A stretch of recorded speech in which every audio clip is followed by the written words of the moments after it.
Hello, everyone, and welcome to the podcast. My name is Billy Dees. I am so glad that you are here. If you've never checked out our program before, we are primarily an interview and a commentary podcast. You can find the Billy Dees podcast pretty much anywhere podcasts are found. Today, we have a humor writer, Jerry Zezima. I hope I'm saying that name right. Jerry, is that correct? You got the first name perfectly, Bill. Okay. Or Billy. Okay. The last name is Zezima. Zezima. And I couldn't pronounce it till I was in high school, so you're not doing too badly. Okay, Zezima. All right, very good. Very good. Jerry has a number of different things going on. He is a humor writer, and the latest book is One for the Ageless: How to Stay Young and Immature, even if you're really old. Jerry, let's talk a little bit about you. Where are you from? Where are you hailing from right now? I'm hailing from right now, even though it's not hailing outside. It's actually beautiful. I'm on Long Island, New York. I'm originally from Stamford, Connecticut. Okay. I moved here because I'm wanted by the police in Connecticut. So figured this is the last place they would think to look for me. We've lived on Long Island for about 24 years, and it's wonderful. So I'm Sure. here at home.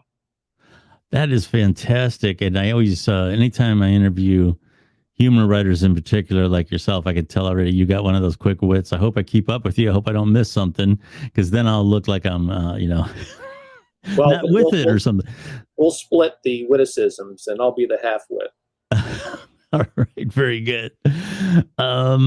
Obviously, you're a columnist, and you've written books. Is writing always been your main focus, or a lot of people? And I've talked to a lot of writers, for example, they've had teaching careers or whatever, and then and when they're getting close to retirement, they morph into writing or something else. So, how has your journey been? Well, I knew I wanted to be a writer in high school. Okay. And my decision could be encapsulated in one word: algebra. Oh. I could never do algebra. I was always better, excuse me, in subjects where you really didn't have to know the answers, like English composition. Okay. So we had the class in high school had a paper that we had to do, and we had to write about a particular topic. I forget what it was, and then get up in front of the class to read it. And I'm sure most people had that experience. No one wanted to do this except me. Everyone took it seriously except me. I wrote the silliest, stupidest, dumbest, funniest stuff I could think of. I got up in front of the class, read my essay, and got big laughs. And I thought, maybe I could do this. Wow. So I was the class clown. And I said, how can I parlay this into a career? And I read my hometown paper, the Stamford Advocate, and I read great humor columnist Art Buchwald and Irma Bombeck. Oh, sure. And I said, that's what I want to do. It'll be like doing stand-up comedy, except you don't have to show up. And which is, of course, very convenient. And ultimately, I got a newspaper job, and I bluffed my way into it. I did the same thing. I didn't have any experience. And I walked into the Stamford Advocate one day, announced I wanted a job, and they gave me a test. And fortunately, it wasn't an algebra test.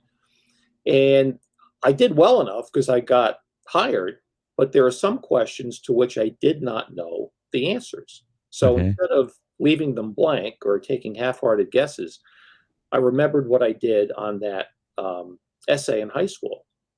And I made up the silliest, stupidest, dumbest, funniest stuff I could think of. And the editor said, that's what got you the job. Interesting. It showed signs of creativity. So I was many things. I was a sports writer. I was an editor. I was a feature writer. And there was nothing left to do but write a humor column. And that's what I always wanted, and I got it. So That's fantastic. Yeah, you're living your dreams and your goals. That is fantastic. You mentioned stand-up comedy. I did stand up for a while. This was years ago. I met a number of. I was never a big name act, but I was always, one of the early guys. Right. And I met a lot of the headliners. Some of them had funny personalities socially, others did not. Right. And I found that a lot of people that are funny socially, they can't translate that into stand-up or humor writing. That takes another discipline. You have to be able to package it in a way that it comes across to the reader or to the audience in a way that's coherent and it has a flow and has a rhythm. You have your callbacks and your other things. So, can you talk a little bit about the discipline of humor writing, and what is it about that type of writing that inspires you so much? Well, I found out early on, Billy, that I'm spectacularly unqualified to do anything else. Okay. I always loved writing. Unlike a lot of humorists or humor writers or people who do this, I love public speaking. I do a lot of public speaking. It's not stand up, although I do stand up. Of course, if my feet get sore, but if I did sit down comedy, well, never mind. But you get the idea. There are people who do stand up sitting down. So yeah. But anyway, a lot of humorists and comedians in real life aren't outgoing or particularly funny. I just love doing this. I've loved it from the beginning, and consider myself lucky that I don't have to do real work. So, I mean, that's pretty much the incentive that I had. And, your comedy, I'm sure, dealt with stuff in your own life. And I found out early on, I was wondering, what am I going to write about? And people say, well, if you're a writer, it must be hard to come up with ideas.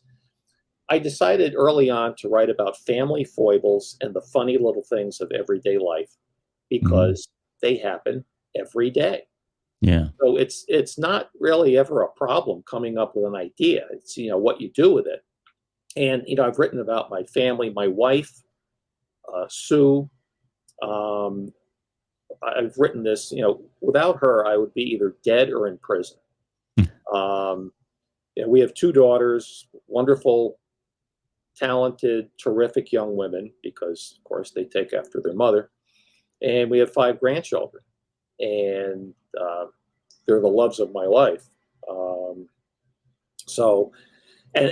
They range in age from 9 to almost 3. And they're all more mature than I am.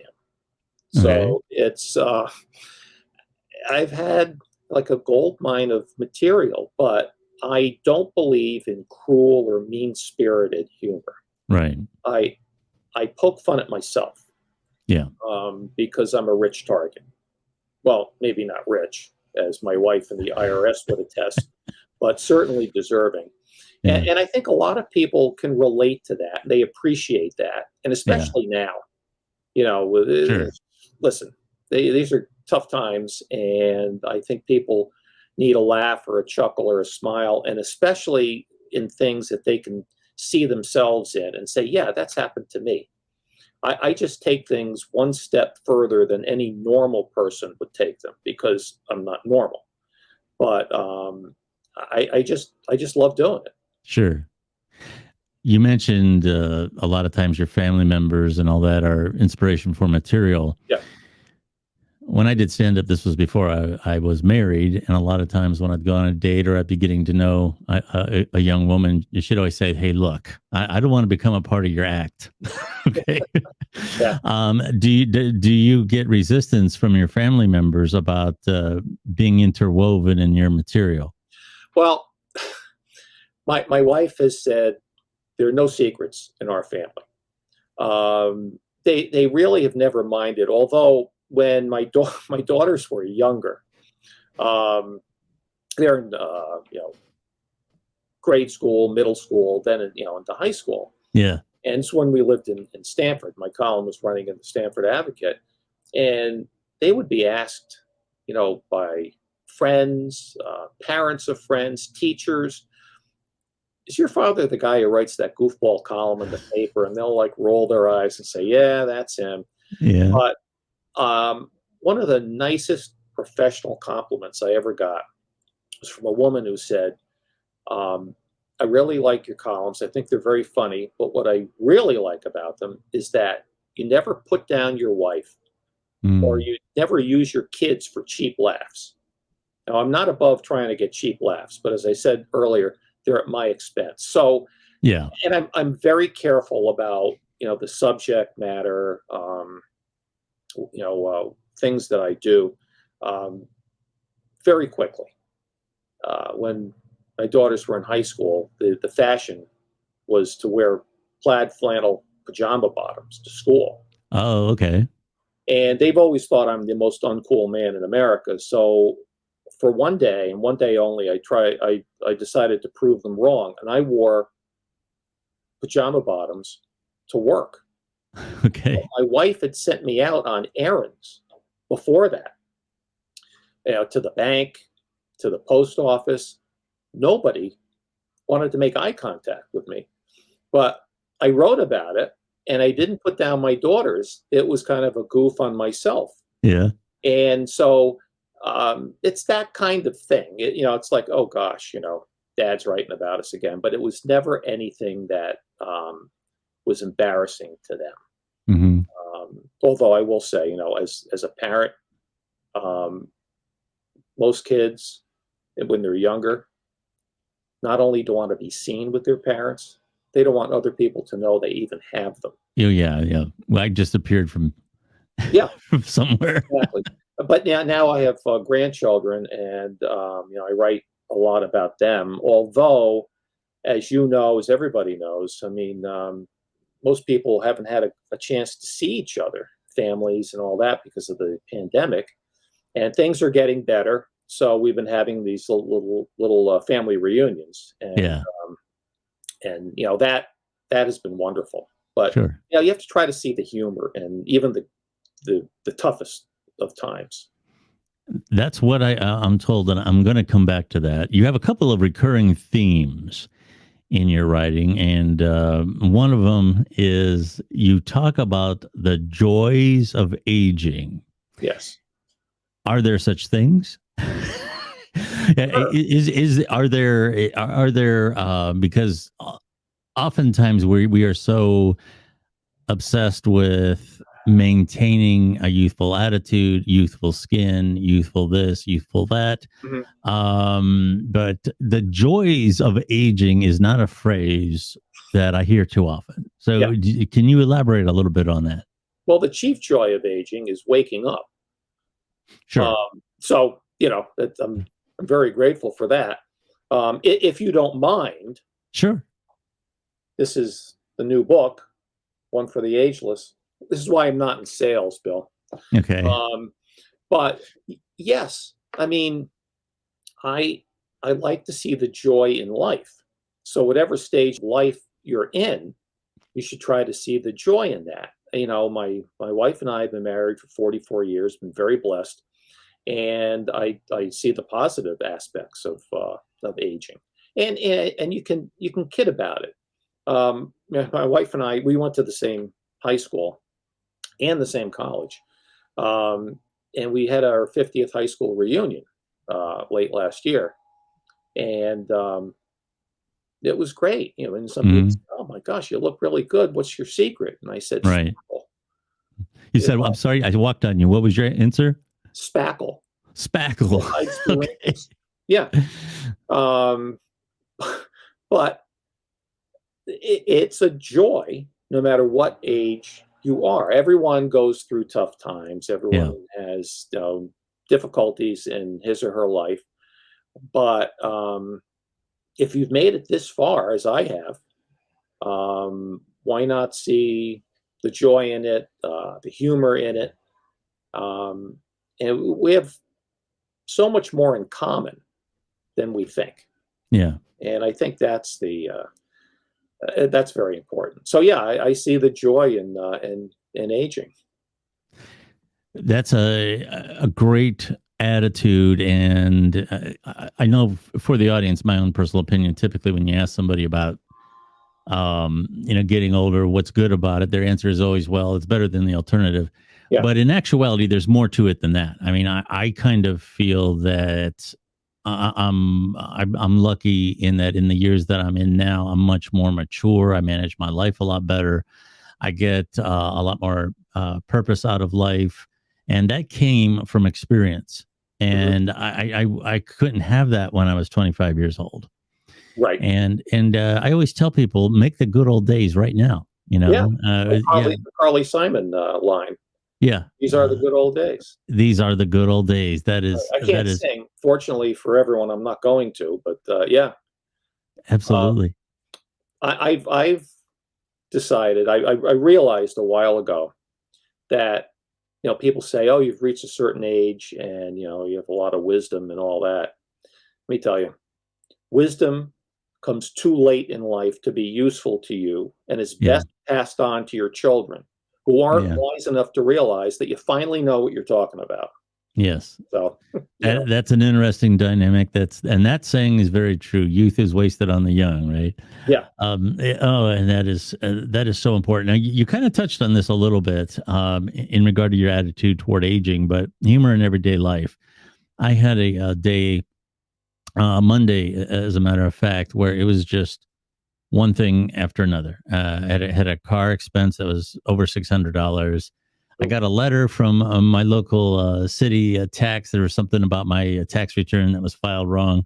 I got into a bit of a spat at work, and it was just one thing after another. And it's like, what's going to be next today? And I started to get a little bit of an attitude, Hmm. and that's where I could have incorporated some humor.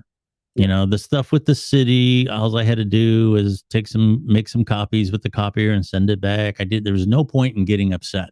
Right. And I have multitasking, especially when things are not going well, are probably my weakest moments. I can start to get really negative Yeah. in those moments.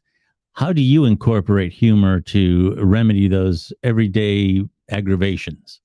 Well, first of all, Bill, I'm a unitasker. And Okay. sometimes a no tasker. That's exactly right. Yeah, For that me too. justifies everything. Um, I, unlike the vast majority of people, have an outlet. I have my column, Hmm. and with me, it's always better when things go wrong. Yeah. And I'll something will happen, like you mentioned, with the car or whatever, and it's just the way I think. A little ding will go off in my head, and I'll say, "Huh, that's a column." Yeah. So, with me, I at least have that. Most people don't. But what will inevitably happen is something uh, maddening will occur, and you won't be too happy about it. But then later on, you'll say, "Oh, remember that time when the washer and dryer went kablooey, or I had the Hmm. car dinged," and you say, "Oh yeah, that was funny," but you don't think so at the time. Oh yeah. The problem is a lot of people don't see the humor in things when they happen.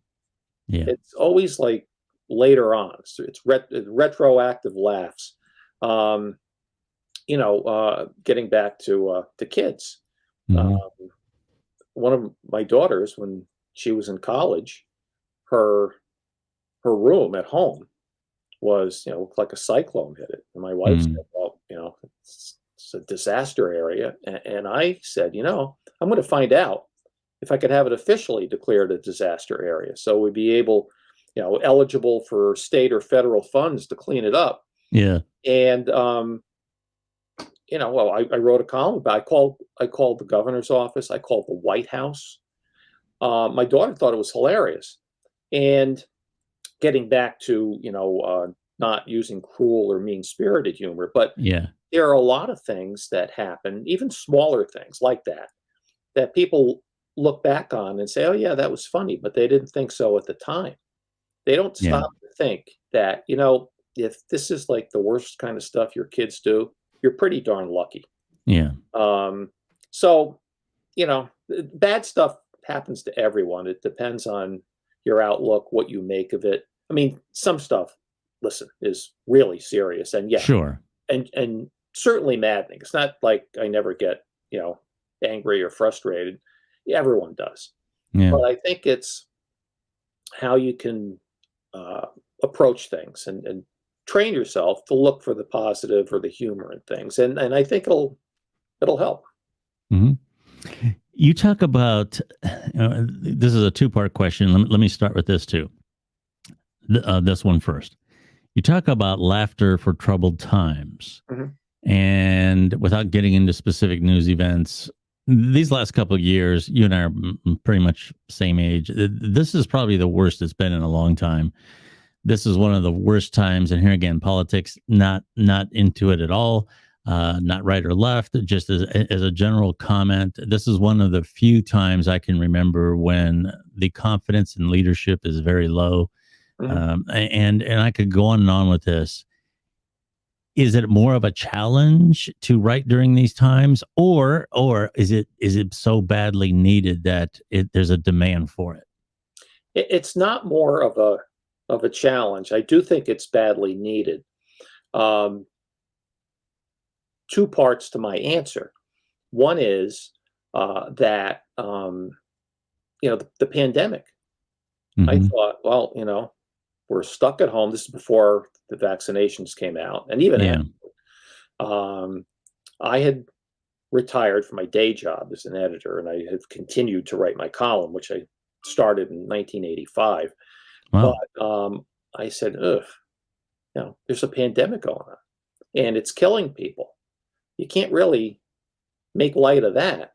Sure. But I did find humor in the quarantine. My wife hadn't retired yet, so she was home. She was working from home remotely. And she said to me more than once, "Is this what retirement's going to be like? I'm going to be stuck Yeah. at home with you." And You're still here. yeah, I got, I got a, a lot of funny, relatable material out of that. Hmm. The other part is that for as bad as we think things are, and I agree, they're pretty bad now. But you would hear the older generation, your parents' generation, your grandparents' generation. Oh, they were simpler times. They were Hmm. better times. And I said one time to my parents or grandparents, I said, you lived through the Great Depression, followed immediately by World War II. How good Yeah. could that have been? Mm. Well, you make the most of whatever time you live in. The Yeah. 60s, when I was, a kid, um, turbulence in society, um, people thought, oh, this is the worst thing, is Watergate and all that. You can find bad stuff almost any time, but you could also find good stuff. And I think again, that's very important. Hmm. Well, we have a tendency when we reminisce about old times to remember the good times. So there's a general fondness with that. It's just like getting out of a bad relationship and reflecting on it years later. Oh, well, I do kind of miss the way she did this. Well, yeah, that was because, you weren't screaming at each other. You forget about those times. Right. Yeah. So there's a certain fondness for days past that a lot of times is not really reflective of the entire time period that you lived through. Right. Getting back to humor in troubled times, this is my second part. You mentioned a lot earlier, and I wanted to come back to it, where you said that there isn't too much that's off limits that we can apply humor to. Is there a gauge, like the old saying, is it too soon? When somebody makes a joke about something bad that happened, whether it's in their life or what have you, and they make a joke about it, and somebody might say, just a little too soon for that. What's your gauge on that? My gauge is not to write about the bad stuff. Okay. I mean, a lot of serious writers write about bad stuff. Yeah. Some humor writers write about the bad stuff and what they want to be or hope will be a humorous spin. In that case, sometimes maybe it is too soon. But James Thurber had said, every time is a time for humor. Yeah. And, bad stuff is going on. And I think more than anything, people crave maybe not total escapism, because you can't just like run away from all this stuff, Right. but they crave the things that make them comfortable enough to laugh along with. Yeah. And so if I'm not writing about the things that are happening, in society or the world, but writing about things that happen in the home, then even if something really bad is going on, I think most people would say, yeah, I need that. Yeah. So in that respect, I don't think it's ever too soon, unless you're writing about the particular bad thing. And then maybe it is. Yeah, that's a pretty good approach to it. The book is called One for the Ageless: How to Stay Young and Immature Even if You're Really Old. What was your overall inspiration for this book? Now, obviously, you have a lot of ideals that fit in with aging in general, but was there something that sparked you in terms of the theme of this book that says, you know what, I really wanted to explore this? How did your creative process happen with this book? Well, first, I wrote it for the sound journalistic reason that I had nothing better to do. Okay. Second, it's a natural progression. I've written 6 books. Okay. First one is Leave It to Boomer, because I'm a baby boomer. Yeah. Second one is The Empty Nest Chronicles. Self-explanatory. My wife and I became empty nesters. The third one, Grandfather Knows Best. Also self-explanatory. I became a grandfather. The fourth one, Nini and Poppie's Excellent Adventures. My wife is Nini, I'm Poppie to our grandchildren. We added more grandkids, so that's a natural progression. The one before this, the fifth one, Every Day is Saturday, was about retirement. Okay. When you're retired, every day is Saturday. So I said, Yeah. well, what will the theme of the next one be? I said, well, again, the natural progression is aging. Yeah. And a lighthearted, positive look at aging. And so that was really the reason I that flow is part of the circle of life, so to speak. And, right. I've written all these books because nobody has stopped me. Yeah. Well, I'll say this, and you don't have to respond to it, but I know you make light of your abilities, and it's really not work and all these other things. But that's not exactly true.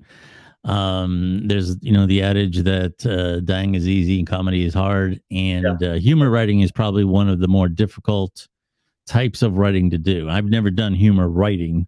I did some things for Humor Outcast a number of years ago, and I can do Donna short. Kavanaugh. Yes. Yeah, sure, absolutely. Donna Kavanaugh on humoroutcast.com. And I can do short little blurbs, come up. But to write a whole book of material, that would, for me, would be very challenging. So it's very difficult, and I wouldn't make light of me personally talking about you. I certainly wouldn't make light of your talents. Now, how is the book stylized? Is it like a continuum of aging in general, or are they short little stories? And what do you hope the reader takes away from the book? And again, we're talking about One for the Ageless: How to Stay Young and Immature Even if You're Really Old. Well, they are the shorter stories. They're essentially columns, or a lot of column material. Okay. They're kind of a compilation of the columns I've written since the previous book came out, since Every Day is Saturday came out. The the takeaway, I'm sure most readers would want me taken away, but I think, again, as we've been discussing, feeling good about this stage of life, finding the humor in it, finding the commonality in it. I think that's very important for people to know that for all our differences, for the most part, we have a lot in common. Absolutely. And I think one of the best things someone can say to someone else, unless they know it's not a good situation, is "How's your family?" Mm-hmm. And you start talking and say, "Oh yeah, that's happened to us," or So it's relatable. yeah. Yeah, it's relatable. And I think that's very important. I think when people are reading something, anytime they're reading something, if they can relate to it and know that what they've gone through isn't unique to them, it can be very helpful. But when it's in the spirit of humor, it's all the better. Right. And it's Yes. real life. It's Yes. I don't it's nonfiction. It's all the stuff really happened. Yeah. When I did stand up, I exaggerated a lot, but I mean, it was all for a comedic purpose. There are some exaggerations. And I was going to say to you when you said about, writing, it must be hard to do. And, but when you did stand up, you had to write your material, right? Sure. And you then had to winnow it down to the right phrasing and also Absolutely. that's writing. Pick the right words, the right inflection.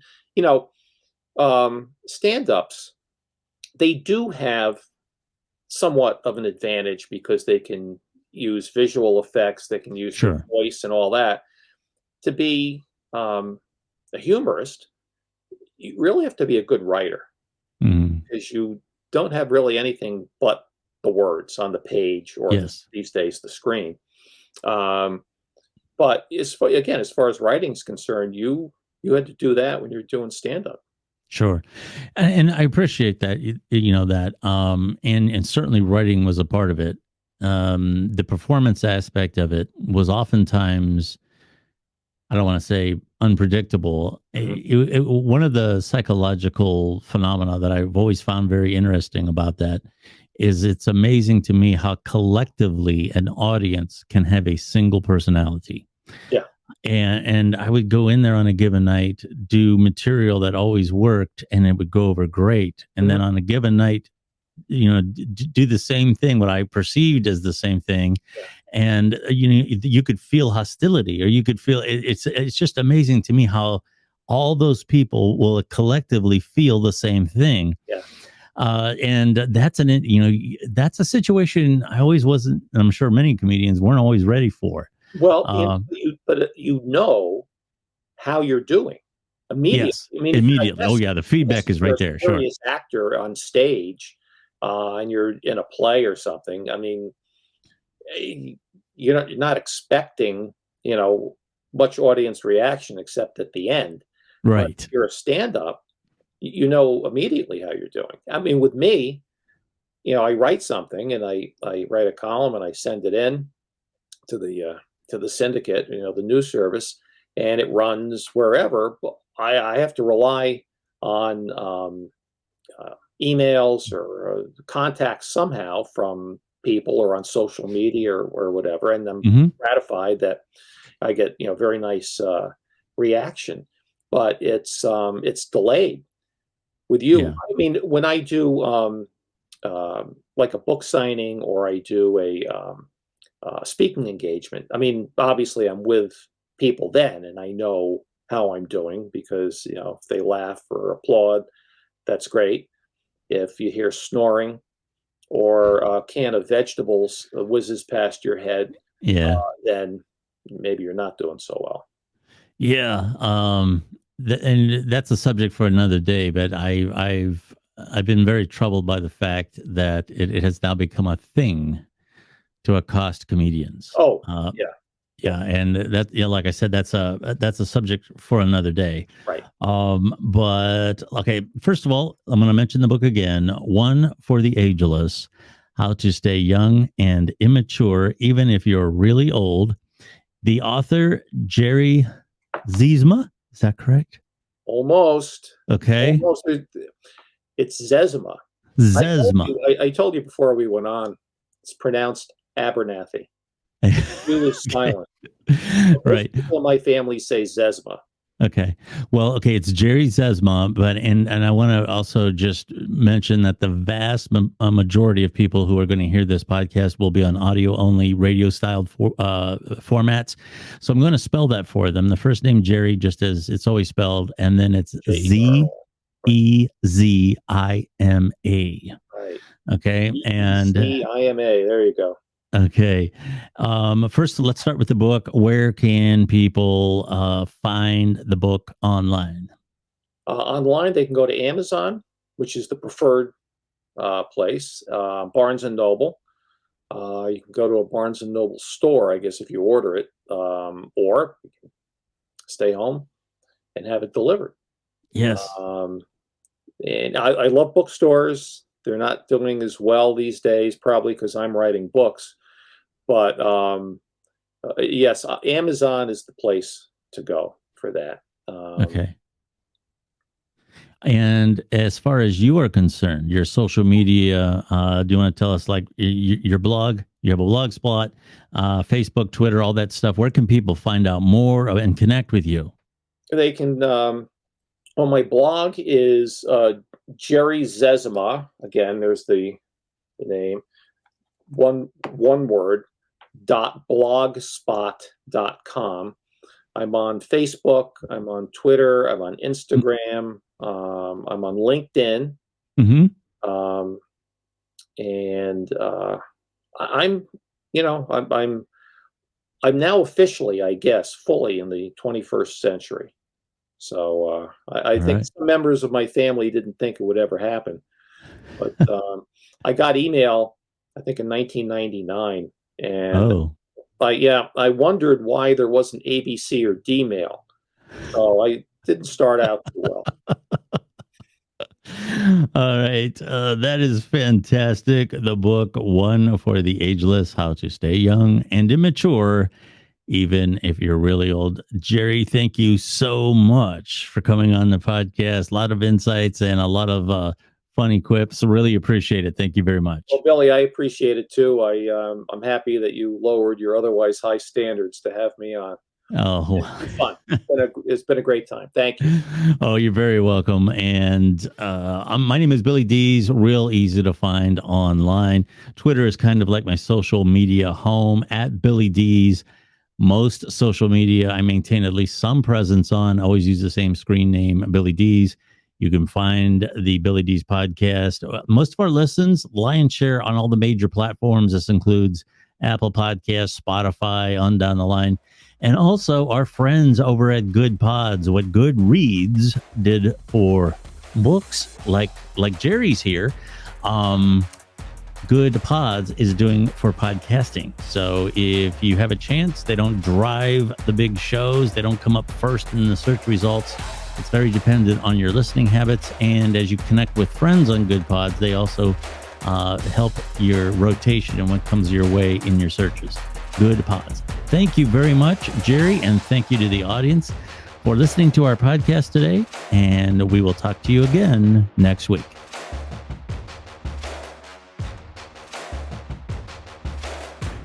Well, hello, everyone. I am Billy Dees from the self-titled Billy Dees podcast. You can find me on Apple Podcasts, Stitcher, TuneIn, iHeartRadio, and many more of the best podcast networks. Join me for my commentary and interviews. Follow me on Twitter, real easy to find, at Billy Dees. I am Billy Dees. I'd love to have you listen in.